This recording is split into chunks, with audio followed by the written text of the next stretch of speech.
Let's just say I'm Frankenstein's monster.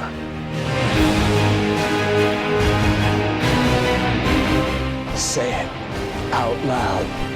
Frankenstein! Frankenstein. Frankenstein. My name, it's pronounced Frankenstein. Welcome back, everybody, to Franken-Fridays, the Frankenstein review show where we're going through as many Frankenstein movies as I can, building up to the release of Guillermo del Toro's Frankenstein. Today we're talking about Young Frankenstein from Mel Brooks, which is a title that's always bothered me, because it's not Frankenstein as a little kid, like young Sheldon.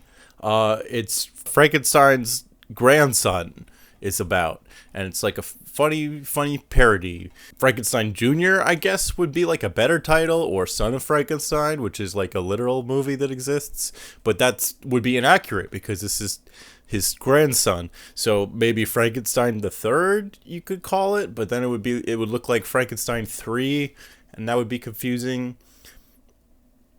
I don't know what the answer is, but it still feels not accurate of a title. Anyways, this is like maybe one of the best Frankenstein movies. The thing about Mel Brooks is that makes him work as like a parody guy is that he always like clearly has a huge love for the thing that he's making fun of. And so that's like a big part of why this movie works, is because it is in a lot of ways like a pretty straightforward Frankenstein retelling, at least a retelling of like the Universal Monsters version of Frankenstein, sort of. And this in a way like kind of cements like what the cultural consciousness of the Frankenstein story is, because it hits all of the different beats and tropes and like collects them all into like one cohesive story. The aesthetics feel very classic and timeless. This is one of my favorite like Frankenstein laboratory sets, and I think part of it is because they were able to use some of the original like weird machinery from the 1931 Boris Karloff Frankenstein movie, so it has like a legacy aspect to it, and it's just like full gothic 30s black and white monster movie aesthetics, but it was done in the 70s. So it's done in a kind of like tongue-in-cheek way where everything's a little bit like exaggerated, but in a like playful, loving homage kind of way. I'm already off rambling and I've barely talked about what this movie's even about. So the main plot is it's about Frankenstein's grandson, and he is a scientist, Frederick Frankenstein, as he pronounces it, and he's trying to distance himself from his grandfather's legacy. He starts off like trying to establish himself as a legitimate scientist,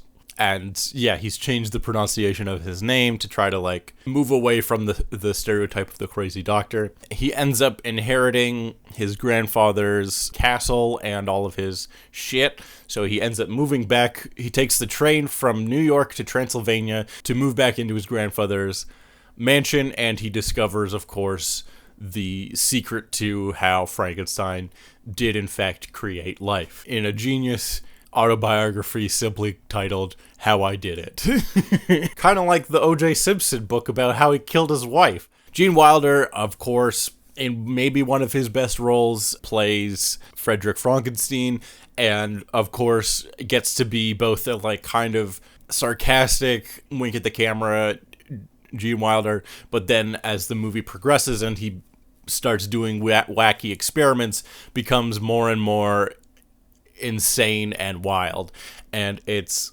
extremely fun to watch. He's brilliantly funny in this role, and one of my favorite all-time Victor Frankenstein performances, or Dr. Frankenstein performance, I should say. It's also hard to talk about this movie without just like explaining the jokes in a way that makes them less funny, or just reciting the jokes, because it's like extremely quotable. Here's a couple that I like. Werewolf? There. What? There, wolf. There, castle. You know, I don't mean to embarrass you, but I'm a rather brilliant surgeon. Perhaps I could help you with that hump. What hump?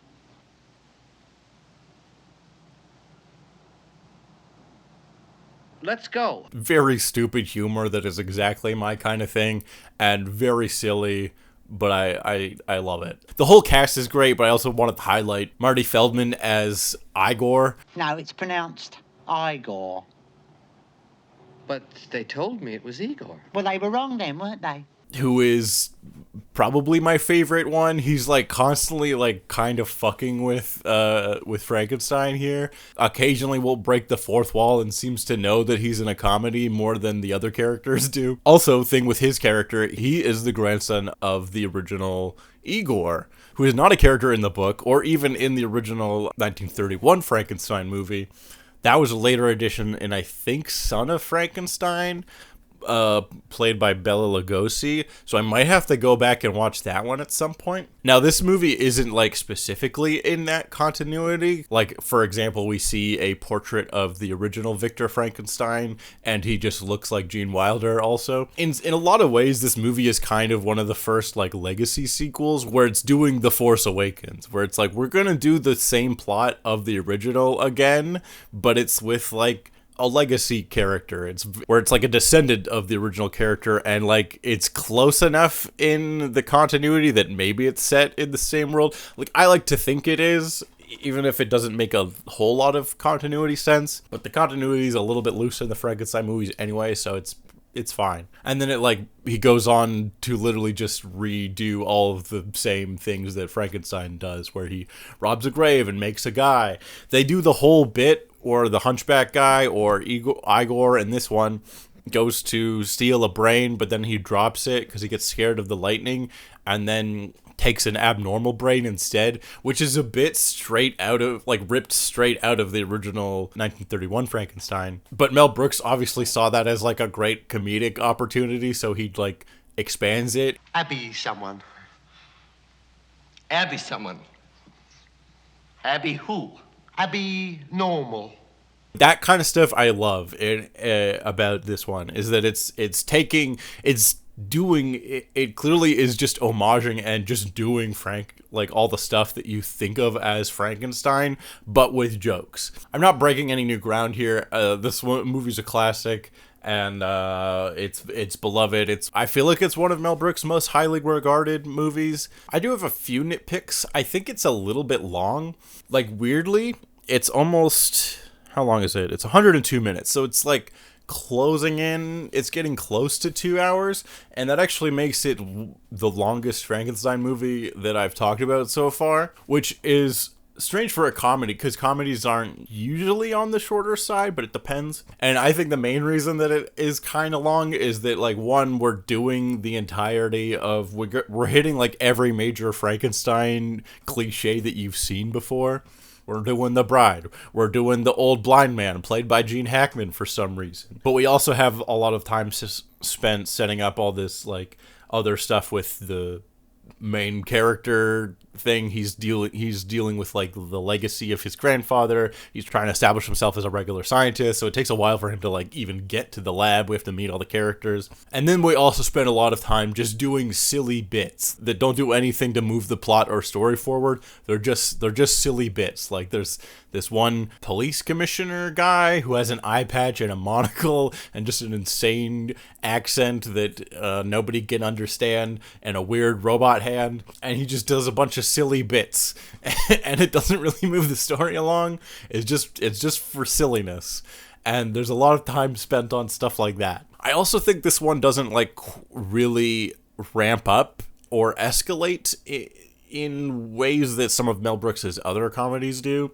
Like, the stakes are pretty much the same throughout, and we don't see the same level of, like, escalation in chaos that we do in something like Blazing Saddles, where by the end the movie just goes completely off the rails. Or even in something like Spaceballs or Robin Hood Men in Tights, where, like, we get a traditional third act action set piece where there's a lot of big dramatic action things happening because they're, like, spoofing action movies or adventure movies. Like, eventually we do get the like villagers forming a mob and storming Frankenstein's castle, but by the time that happens, like, Gene Wilder's already like solved the issue of the monster being mindless, so then he's just like a cool dude by the time they get there. So like the conflict is resolved before it even escalates. I'm not saying like you need every movie to have escalating a crazy third act with extremely elevated stakes, but this movie's like pretty consistent tonally across